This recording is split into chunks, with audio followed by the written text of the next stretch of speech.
Good afternoon and good evening. This is Sayyyidah Zaidi, and it's my absolute pleasure to be here with Eric Stoddart.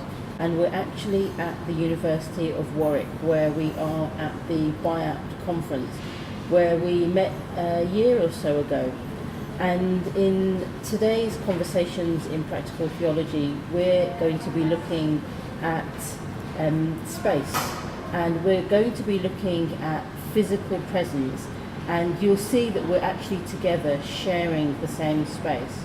So we did a presentation yesterday to the BIAP conference regarding the conversations that we've been having.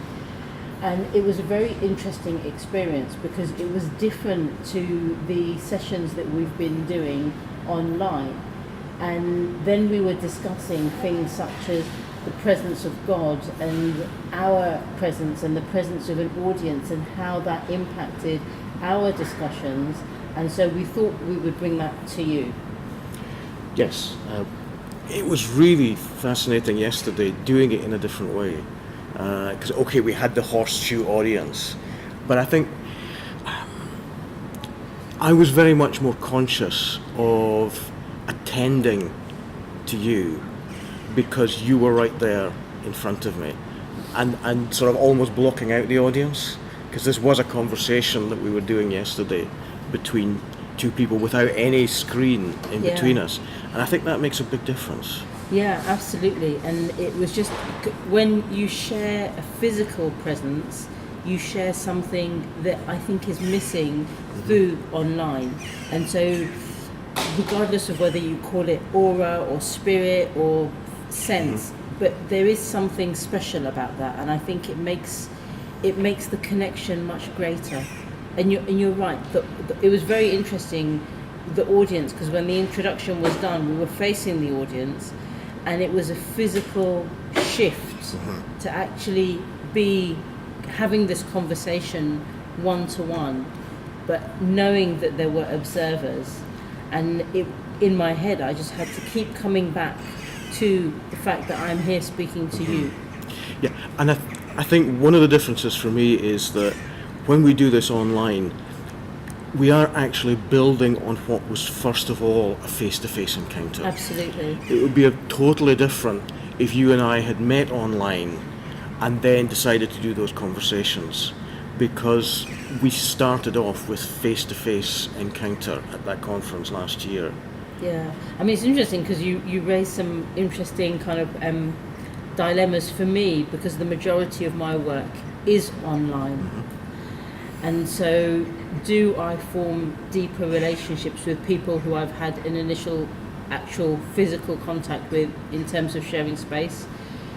Yes, but I do think that it is possible to build a strong connection and relationship with somebody that you've never met. And I'm really surprised that I'm saying this, but I would say that I have very good friends all over the world who I've never had the joy of sharing a space with, but I would count them amongst the people that if I had an issue or if I really needed some good solid advice for somebody that trusts me and supported me implicitly, I would count them amongst that group.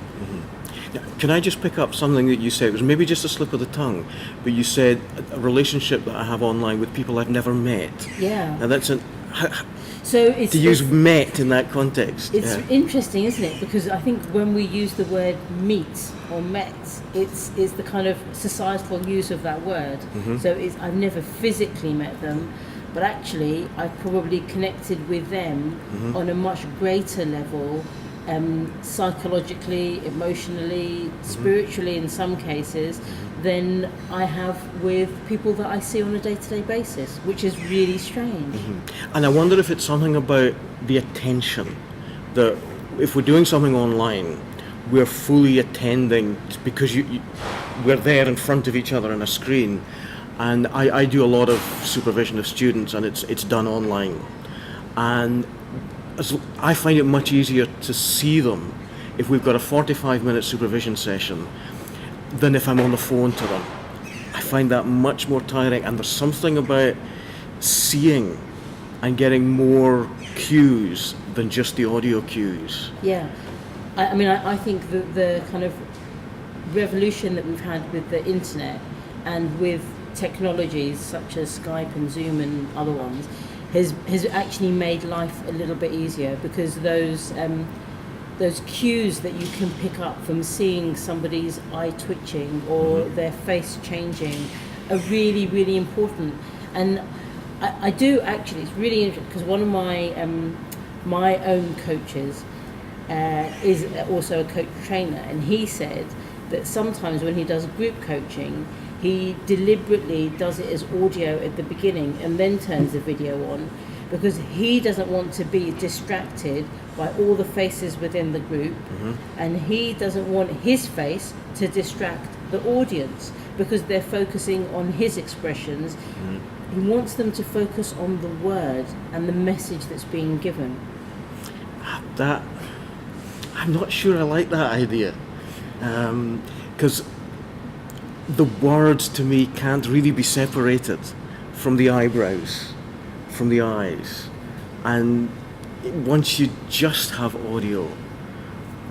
So for me, I kind of grappled a little bit with that at the beginning as well, and I think it all depends on the context of the conversation. Right. Okay. So for example, this is a conversation where we're both learning, and it's important for us to know the expressions and the way that the sentence is landing, because that then helps to kind of form the direction that we go in. Yeah.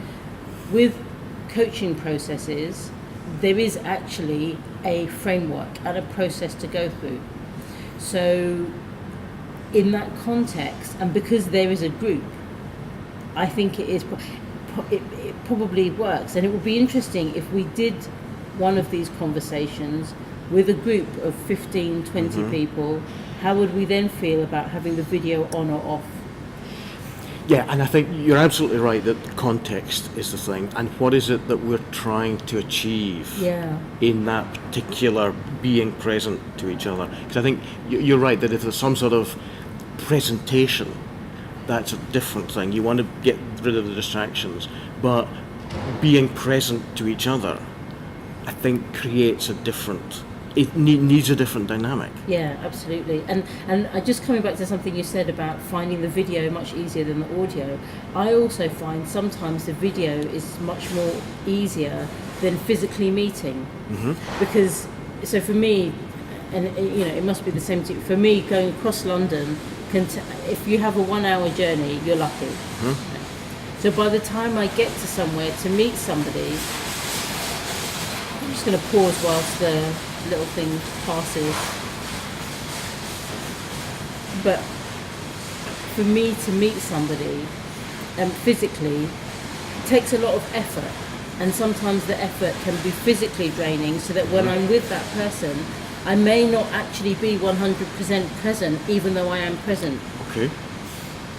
But when I open up the laptop to meet with you or to meet with somebody, I go downstairs, I grab my water, maybe make a drink, come upstairs, open the laptop up, and for me, the entrance into that meeting is putting my headphones in, and then I'm 100% there. Right. So that energy that you lose in the travelling to a meeting is energy that you have then not used up, but you can invest into the conversation. Yeah. And I wonder, we began to talk yesterday a little bit about where we thought God is in this, because as practical theologians, we're all hopefully always asking that sort of question. And I find it often helpful to think about, there's the Jewish philosopher Martin Buber talks about I and thou relationships, and if I'm right in understanding him, he helps us to see when we're being real to each other and not treating each other as objects but as people. God is there maybe in between us. That's where the relationship is happening. We have to think sort of in spatial terms, but that's enough maybe for the moment to think that God is there in between. I don't know what you make of that. It's funny because in my head, God has been part of this whole conversation, and the trolley going past was an intervention from God, and I felt as if I've now been given a second to formulate my thoughts. Okay. So I see God as kind of all everywhere within our conversation, and kind of if I'm going to locate God, I would say the location is kind of above both of us. I know it's really tricky to talk about locating God somewhere. Yeah. Theologically, that's probably not a very good thing for either of us to be No. doing, because we believe God is everywhere. Yeah, but I do think God is everywhere. God brought us together. God has helped us to have these conversations. I mean, we've been very deliberate in not scripting or preparing for these conversations. So for me, it's like, God, I am here trusting in the process and trusting that God will give me what I need in order for me not to mess up and not to make a mistake, and for me to learn and grow and become closer to God through this. Yeah, for me, it's maybe more about if believing that God is in what we're doing. When I make a mistake, God is still in it. Absolutely. And that for me is God makes something God makes something out of our fumbling attempts at whatever it is we're trying to do, that there is a power bigger than us that somehow or other, and I don't even begin to see how that happens, somehow can make something good. Yeah. Sometimes it seems. Because as soon as I get into talking about that, I get into thinking about people's tragedies and how it doesn't seem that God does make something good out of a lot of things. You see, it's interesting because I would say that for me, and I can only talk about me personally, right? So other people will probably say that I've experienced a lot of trauma in my life, right? And then it comes to all how you define trauma. So something that's easy to share is I had a massive car accident about 20 years ago, ended up in a wheelchair, went through some very, very interesting rehabilitation, and I'm now here. At the time, did I appreciate the experience that God was trying to give me? Yes and no. I mean, I really was very angry. I didn't want to go through it, etc. But now looking back, am I happy for the gift that God gave me through that? Absolutely. Because it's helped to formulate me as a person, and it's also helped to, for me to have maybe empathy, connection, to be able to understand just a tiny little touch of people who've experienced far greater trauma than I have. You know, so there is a massive gift within that, and I think God created that situation, custom built for me. Okay. I've wrestled with just how much God is involved in our lives, and I used to have a perspective where I sort of had to understand when something like, you know, if an accident would have happened to me or something gone wrong, that somehow God was involved, and maybe the why question would be forefront. And for a long time I thought, right, I've got this, thus God is going to do something good out of all of this. And then I got to the stage where actually I can't sustain that belief, so I just parked it. But then I came back a couple of years ago to thinking and reading about some of this, and instead of the why question, it's the how question. So when something horrible happens to us, it can be, how do we learn how to suffer? How do we learn how to support each other in the suffering?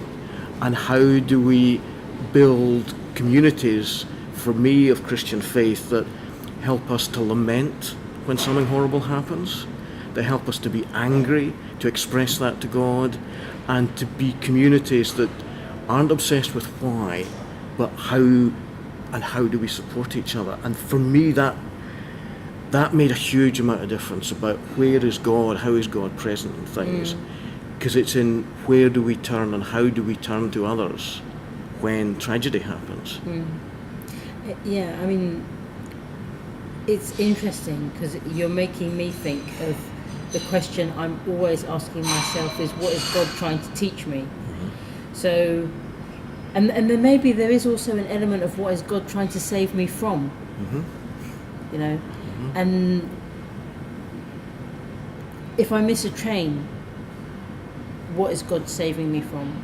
You know, if I remember once we got burgled, and the tragedy in that for me was not only did they take my laptop, they also took my backup and my backup's backup, which meant I lost 6 months of work.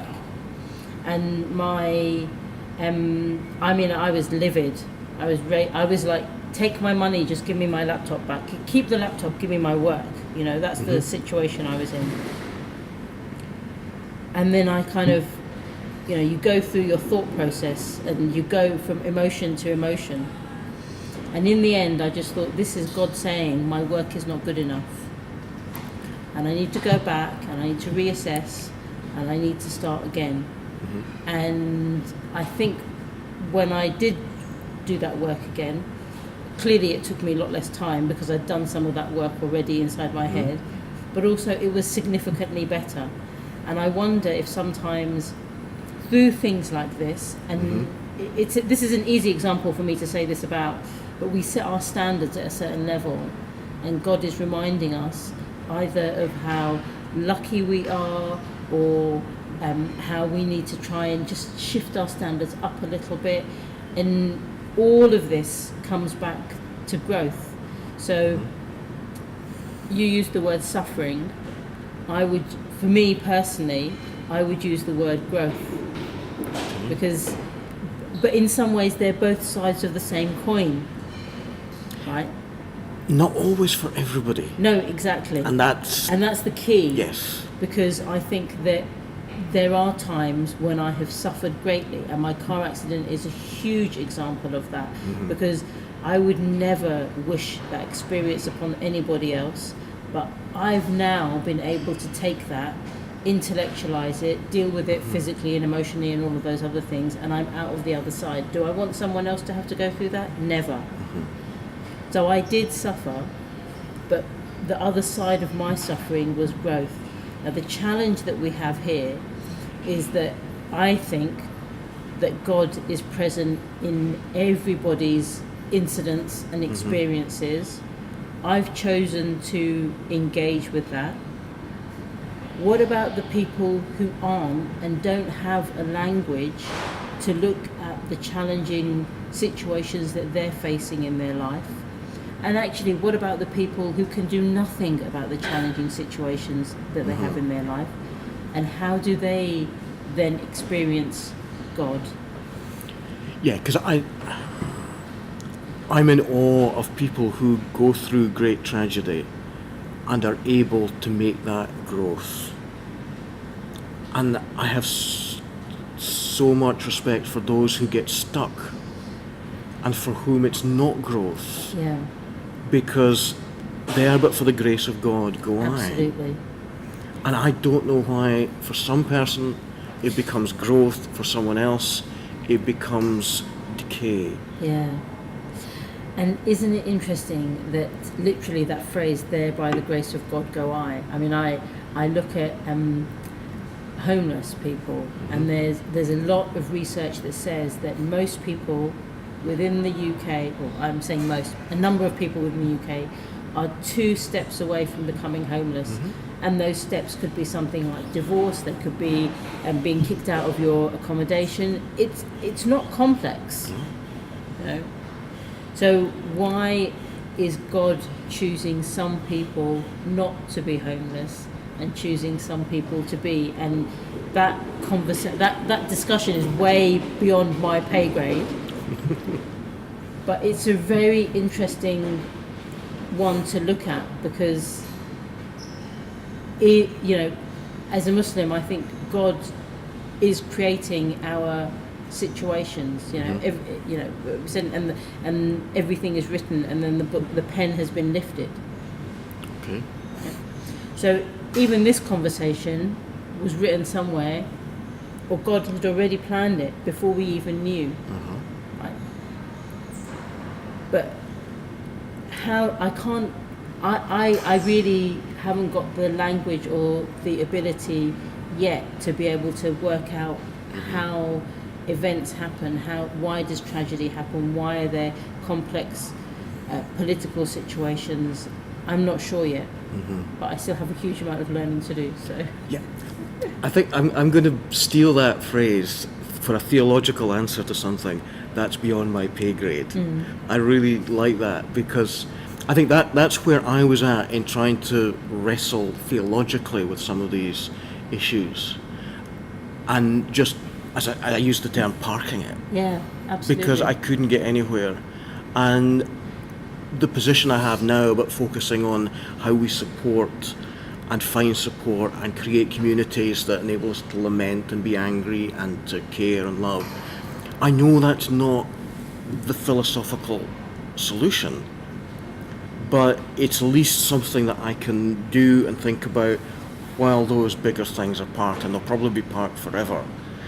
Because that's the challenge of how do we create communities of faith that enable people to suffer well and grow well. Absolutely. And what you've said, I would take that and apply that to our conversations as well, because we're at an event where everyone's talking about doing practical theology, and last year when we met we had a kind of tentative conversation about how we could continue our conversation, and we've turned it into doing practical theology and taking the kind of academy and the complex and everything and just saying that's still going to exist, but it can exist over here.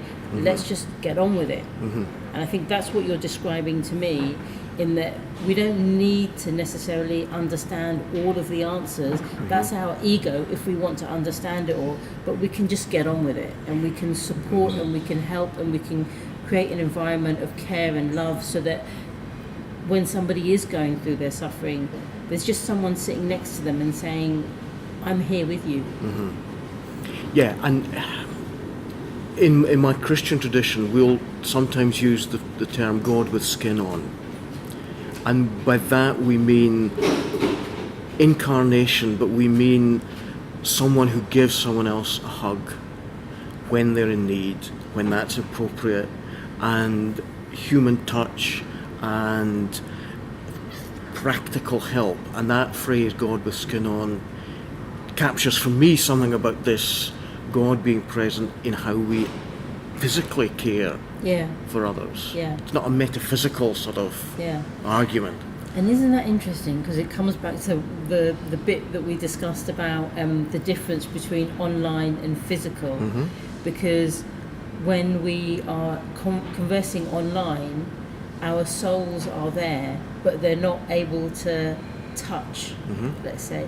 But here, our full being is here, mind, body and soul, and we're able to connect in a slightly different level. I think you're right. There is something about the face-to-face, and I don't like quoting philosophers too much because they're beyond my pay grade, but there's Levinas who talks about the importance of the human face, and that's where he has the origins of his whole ethics. It's about when we see another's face, that face demands our ethical response, it demands us to be human, and that face is absolutely crucial to who we find ourselves to be, who we find the other to be. But the face. So you're raising some really interesting conversations for another discussion, all about the face veil and the niqab and covering, because I'm hearing you, and so you notice I don't have my glasses on, and the part of the reason why I don't have my glasses on when I want to really engage with somebody is because I discovered that I sometimes hide behind my glasses. Okay. And so the connection for me is eye to eye. Mm-hmm. Yeah, I mean, I can see the expressions, etc. I can see enough. I'm not that blind. But what then happens? Is it face to face? Is it eye to eye? But I think that's just, it would be too big a discussion to have now. Yes. But yeah, I think we should continue that conversation. Yeah, that's one that we'll log that away and we'll come back to it. And it's maybe about going back to that thing we did yesterday with the conversation in front of the group. There's an audience that we're addressing and speaking to out there, but they're way beyond, and we don't see them, and there's no reaction from them. Okay, we'll have to see if there's any comments from folks. But the audience there, we could hear them, we could probably smell them, sense them, and all that was going on just out of our peripheral vision. And that is a really different type of audience. And there's a connection there between us, even if we're not attending to that audience.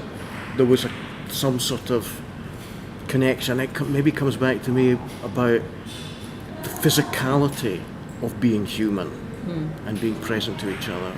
And you're absolutely right. And I think we when we were speaking about it afterwards, because after that I came down and I sat next to you and I said, I feel like we need to do a post-mortem.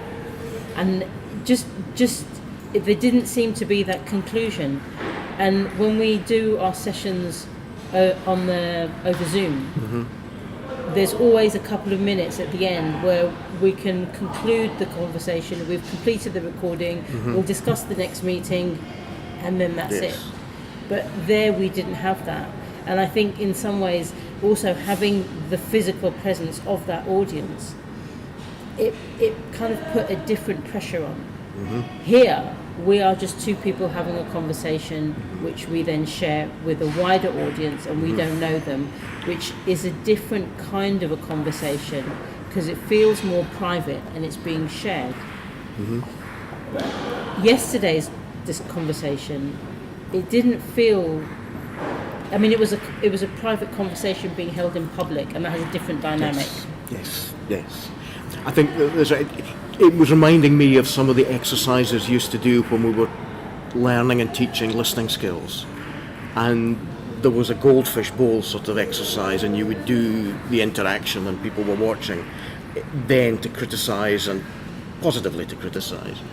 But thankfully they weren't doing that. But it is different if it's the audience. And we're performing now. And there's nothing wrong with performance. It's how we interact. But we're able to shift our performance depending on where the audience is and who the audience are. And it just makes me more and more aware of how complex but how skilled people are at navigating. Yeah. So with the way that technology is going now, have humans all become performers because we share so much online? Well, we've always been performers because we're always managing how we perform with people. But there is something about, we've got the possibility of an audience. There may only be ever 20 people that watch this, but there's a potential audience of billions. Now, that shifts how we perform, because the audience is different. Does it or doesn't it? Because the thing is, you see, are we of the generation where there is that shift? But for younger people who've always grown up with technology, it's how they've been raised. Yeah, and I can't get into their headspace. Because I remember before there was this type of technology. And so I have no idea what it's like never to have had this. And that we would need that just needs young people to talk to us huge about amount of unpacking. Yes. Yeah. Where do you think that brings us to with this particular conversation about presence and God's presence? So someone asked a question about hosting yesterday, and I think that was quite a kind of good intervention in some ways, because I felt that when I open up my laptop, I feel as if I'm hosting you in my home. And I think if we were to actually meet physically, then we would probably travel to a location where there is less connection. So would that make the dynamic of our conversations different? Because even here, there's been interruption. And I can only apologise to the audience for that, but it's out of our control. But there is that interruption, and that then has an impact on my presence with you. So where is God in all of this? Who is hosting this? Who has engineered this situation?